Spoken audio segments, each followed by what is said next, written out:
हिंदू राष्ट्र हुआ करते थे ये 13 देश, लेकिन आज हिंदू धर्म का यहाँ नामो निशान नहीं है। इसीलिए लोगों को जागरूक करने के लिए इस वीडियो को पूरा देखें और शेयर जरूर करें। नंबर 13, अफगानिस्तान। गांधार और कंबोध प्राचीन काल के राज्य थे जहां हिंदू राजा राज्य करते थे। उसके बाद यहां पारसी और बौद्ध धर्म के राजाओं ने शासन किया, लेकिन बाद में इन जमीनों को मिलाकर अफगानिस्तान बना। इस देश ने अपना राष्ट्र धर्म इस्लाम बना लिया और अफगानिस्तान में आज तक लोग कभी खुश नहीं रह पाए हैं। नंबर 12 है पाकिस्तान। साल 1947 में पहले भारत का ही हिस्सा था और सिंध के नाम से जाना जाता था, लेकिन बाद में ये अलग देश बना जिसमें पंजाब, मुल्तान, पेशावर, बलूचिस्तान आदि भाग मिले। पाकिस्तान ने अपने देश का धर्म इस्लाम रखा। आज भारत का सबसे बड़ा दुश्मन यही है और आतंक की फैक्ट्री चलाता है। नंबर 11 है बांग्लादेश। साल 1947 में भारत के विभाजन के बाद बंगाल से कटकर पूर्वी पाकिस्तान बना। 1949 में आवामी लीग की स्थापना हुई। इसका उद्देश्य पूर्वी पाकिस्तान को संयुक्ता दिलाना था। 1971 शेख मुजीब और अवामी लीग ने 26 मार्च को स्वतंत्रता की घोषणा कर दी और नए देश का नाम रखा बांग्लादेश। नंबर 10, नेपाल। आज नेपाल एक स्वतंत्र राष्ट्र है। कुछ साल पहले यहाँ हिंदू राष्ट्र हुआ करता था, लेकिन ये भी एक सेक्युलर राष्ट्र घोषित हो गया। प्राचीन भारतवर्ष में नेपाल भारत का ही अखंड भाग था, जिसे देवघर कहा जाता था। इसी देश में भगवान श्री राम की पत्नी सीता, जिनका जन्म स्थल मिथिला में स्थित है। नंबर 9, भूटान।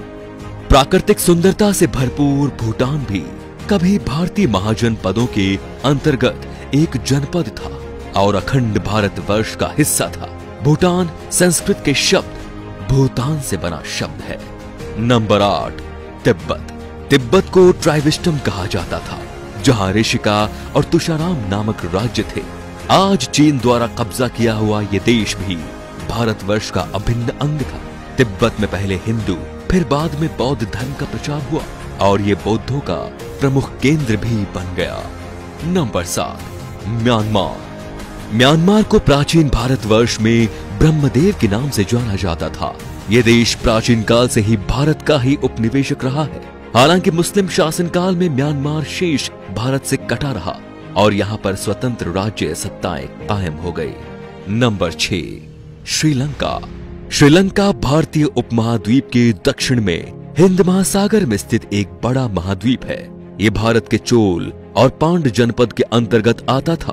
कालांतर में यहाँ के सिंघल राजा ने बौद्ध धर्म अपनाकर इसे राज्य धर्म घोषित कर दिया और आज श्रीलंका भारत से अलग है।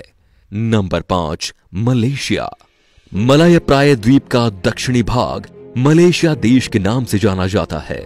इसके उत्तर में थाईलैंड, पूर्व में चीन का सागर और दक्षिण और पश्चिम में मलक्का का जलडमरू मध्य है। उत्तर मलेशिया के बूजांग घाटी तथा मरबाक के समुद्र किनारे के पास पुराने समय के अनेक हिंदू तथा बौद्ध मंदिर आज भी है। मलेशिया अंग्रेजों के गुलामी से 1957 में मुक्त हुआ। वहां पहाड़ी पर बटुकेश्वर का मंदिर है, जिसे बातू गुफा मंदिर कहते हैं। पहाड़ी पर कुछ प्राचीन गुफाएं भी हैं।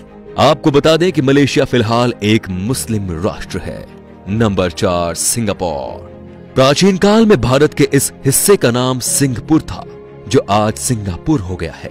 बाद में 9 अगस्त 1965 को अंग्रेजों ने सिंगापुर को स्वतंत्र और एक गणतंत्र देश बना दिया।